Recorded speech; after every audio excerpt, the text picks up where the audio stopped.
Marilah pilih pemimpin baru.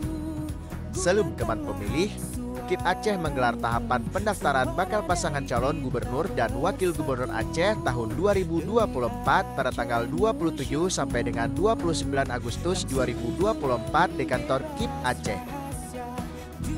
Gabungan partai politik dan partai politik lokal, Partai Aceh, PKS, PKB, Gerindra, PDIP, P3, Demokrat, dan PNA mendaftarkan Muzakir Manaf dan Fadlullah SE sebagai bakal pasangan calon gubernur dan wakil gubernur Aceh tahun 2024 ke kantor KIP Aceh pada pukul 16.49 waktu Indonesia bagian Barat Kamis tanggal 29 Agustus 2024. Delegasi gabungan partai politik dan partai politik lokal pengusul dan bakal pasangan calon tersebut disambut oleh Sekretaris KIP Aceh, Muhtarudin, dan diterima oleh Ketua KIP Aceh, Saiful, didampingi oleh Wakil Ketua KIP Aceh, Agus Niaha, bersama anggota KIP Aceh, Iskandar Agani, Muhammad Sayuni, Hendra Darmawan, Amamin Joseph Wandi, dan Khairunisa. Turut juga hadir Ketua KPU RI, Muhammad Afifuddin, dalam rangka monitoring proses pelaksanaan kegiatan tersebut.